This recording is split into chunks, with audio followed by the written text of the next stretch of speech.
atas perkenannya sehingga pada hari ini kita bisa hadir dalam rapat Badan Legislasi untuk mendengarkan paparan dari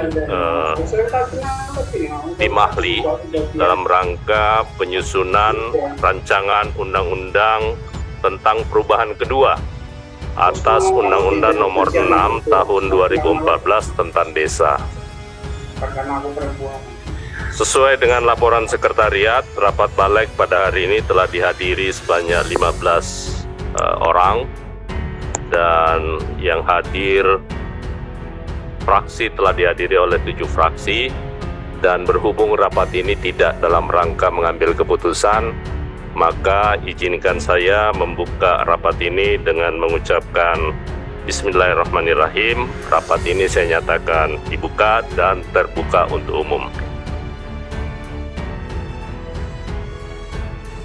Menjelang pemilu Undang-Undang Desa direvisi, DPR mengusulkan perpanjangan masa jabatan kepala desa menjadi 9 tahun. Alokasi dana desa juga diusulkan naik.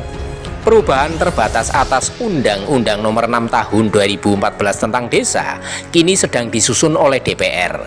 DPR ingin mengusulkan peningkatan alokasi dana desa menjadi 15% dari dana transfer daerah, selain memperpanjang masa jabatan kepala desa dari 6 menjadi 9 tahun. Karena baru selesai 8 bulan menjelang pemilu 2024, usulan perubahan Undang-Undang Desa dinilai syarat dengan agenda politik. Program Legislasi Nasional Prolegnas Prioritas 2023 sebenarnya tidak menyertakan perubahan terbatas pada Undang-Undang Desa (RUU Desa).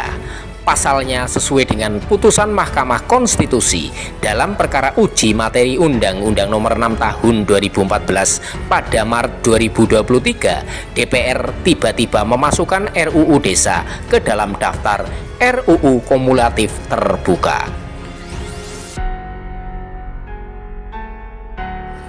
Badan Legislasi Balik DPR menggelar pembahasan singkat tentang pembentukan RUU Desa. Panitia Kerja Panja penyusunan RUU Desa Balik DPR mencapai kesepakatan sejumlah amandemen pada Kamis 22 Juni 2023. Salah satunya adalah perpanjangan masa jabatan kepala desa menjadi 9 tahun. Disarankan agar kepala desa hanya menjabat maksimal 2 periode berturut-turut atau tidak berturut-turut. Sebelumnya pasal 39 Undang-Undang Desa mengatur bahwa kepala desa dapat menjabat maksimal 3 periode, masing-masing 6 tahun. Menurut Ketua Balik DPR Supratman Andi Aktas, salah satu alasan Balik memperjuangkan masa jabatan kepala desa yang lebih panjang adalah untuk meredam gejolak masyarakat akibat pemilihan kepala desa Pilkades. Selama ini pemilihan kepala desa sering menimbulkan persoalan yang menghambat perkembangan masyarakat. Padahal desa bisa menjadi ujung tombak pertumbuhan ekonomi. Nah, maka kami ubah masa jabatan itu agar stabilitas desa terjaga, tidak ada masalah, katanya sesuai rapat panja. Rapat panja penyusunan RUU Desa dihadiri 6 fraksi, hanya Partai Nasdem, Partai Demokrat, dan Partai Amanat Nasional (PAN) yang tidak hadir. Supratman mengklaim pada prinsipnya semua pihak pendukung gagasan perpanjangan masa jabatan kepala desa. Tidak ada satu fraksi pun yang menolak, tegasnya. Balik telah merencanakan rapat paripurna untuk memutuskan usulan rancangan Undang-Undang Desa pada Senin 26 Juni 2023 siang. Menurut Wakil Ketua Balik Ahmad Baidowi, padahal Balik menginginkan RUU Desa yang baru dibahas sejak Senin lalu disahkan sebagai RUU inisiatif DPR dalam sidang yang akan selesai pertengahan Juli ini. Setelah itu tentu kami akan usulkan RUU Desa kepada pemerintah. Targetnya sebelum sidang sekarang ini berakhir sudah dikirim ke pemerintah, tuturnya. Saat panja RUU Desa, mengesahkan perpanjangan masa jabatan kepala desa. Beberapa kepala desa terlihat ikut memantau persidangan dari balkon ruang rapat balik dan meneriakan apresiasinya. Sembari menyebut fraksi dan daerah pemilihannya, anggota DPR yang ada yang menyatakan mendukung poin perubahan tersebut. Salah satu tuntutan demo ribuan kepala desa di depan gedung DPR pertengahan Januari lalu adalah perpanjangan masa jabatan kepala desa. Selain masa jabatan, Panja juga sepakat untuk meningkatkan alokasi dana desa menjadi 15% dari dana transfer daerah. Angka itu naik 50% dari ketentuan dalam pasal 72 Undang-Undang Desa, yakni 10% dari dana transfer daerah.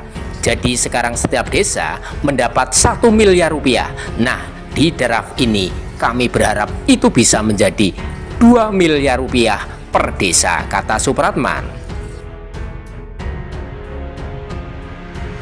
Politis sangat keliru menurut Herman N. Suparman, Direktur Eksekutif Komite Pengawasan Pelaksanaan Otonomi Daerah KPPOD, mengubah Undang-Undang Desa sebelum pemilu. Ia khawatir revisi tersebut syarat dengan agenda politik karena tidak dapat dipungkiri akan terbangun hubungan mutualistik antara politisi dan kepala desa. Politisi dapat menggunakan perubahan undang-undang desa sebagai bagian dari kampanye pemilu mereka. Supratman berpendapat bahwa justifikasi penambahan tenurial sebagai sarana penyelesaian sengketa tidak sepenuhnya akurat.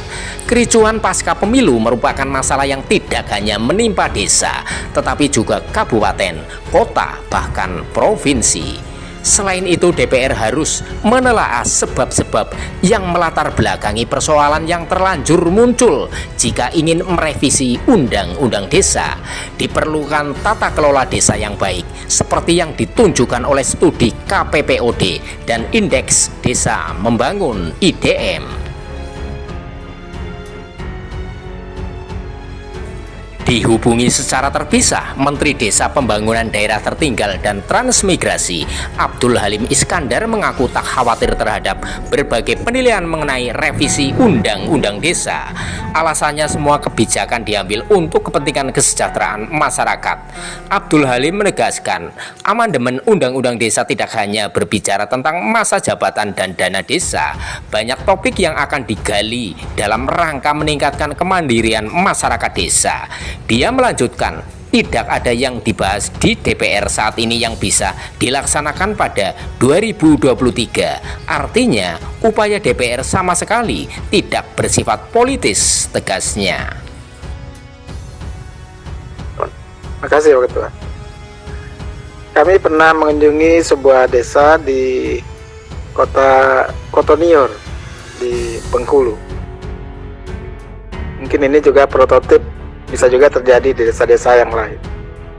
Karena di situ ada terjadi konflik antara desa dengan para pengembang usaha perhutanan di situ terkait dengan soal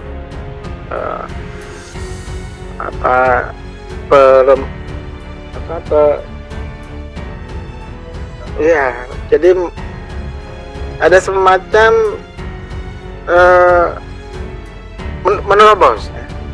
menerobos lahan-lahan yang diakui oleh para pelaku itu, ini adalah lahan dia, sementara ini adalah lahan desa gitu. Dan kemudian pada saat itu terjadi ada pemasangan pematokan gitu. Dan ini terjadi konflik. Nah, menurut saya ini hal semacam ini pasti juga terjadi di desa-desa yang lain. Oleh karena itu saya mengusulkan supaya ada juga norma tentang ini, ada kaitannya dengan persoalan mengatasi konflik ini gitu. Sehingga undang-undang kita ini memberikan perlindungan kepada desa itu. Demikian, Pak. Terima kasih Pak Hermanto, itu menjadi catatan ya. Kalau soal batas kan tadi sudah jelas ya, menyangkut soal wilayah atau yurisdiksi kan sudah, siapa yang harus menentukan tapal batasnya seperti apa, itu sudah jelas. Namun demikian itu menjadi catatan. Masih ada yang lain, Pak Jenderal, Pak Wakomut?